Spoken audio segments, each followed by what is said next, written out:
ছোটবেলায় আব্দুল কাদের জিলানী রহমান যখন জ্ঞান অর্জনের জন্য বাগদাদ যাচ্ছিলেন তখন মা তার জামার আস্তিনে 40টি স্বর্ণমুদ্রা সেলাই করে দিলেন এবং উপদেশ দিলেন, বাবা, জীবনে যাই ঘটুক কখনো মিথ্যা বলবে না।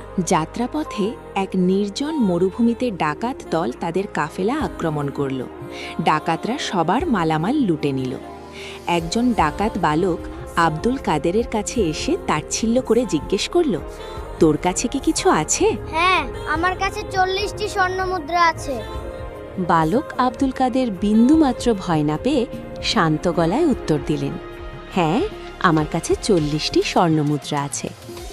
ডাকাতটি মনে করল বালকটি বোধহয় তামাশা করছে, তাই সে তাকে গুরুত্ব না দিয়ে চলে গেল। অন্য আরেকজন ডাকাত এসেও একই প্রশ্ন করল এবং বালক আবারও সত্য উত্তর দিলেন। শেষে ডাকাতরা তাকে তাদের সর্দারের কাছে নিয়ে গেল। সর্দার অবাক হয়ে বললেন, তুমি কেন স্বর্ণমুদ্রার কথা আমাদের জানালে? Why did you tell us about the gold coin? বালকটি বিনয়ের সাথে উত্তর দিলেন, আমার মা আমাকে সবসময় সত্য কথা বলার উপদেশ দিয়েছেন। সামান্য কয়েকটা মুদ্রার লোভে আমি আমার মাকে দেওয়া ওয়াদা ভঙ্গ করে আল্লাহর অবাধ্য হতে পারব না। একটি শিশুর মুখে মায়ের প্রতি এমন আনুগত্য এবং আল্লাহর প্রতি ভয় দেখে ডাকাত সর্দারের হৃদয় কেঁপে উঠল। তিনি অনুশোচনায় কাঁদতে লাগলেন এবং ভাবলেন, এই শিশুটি কতটা সৎ আর আমি কত পাপী।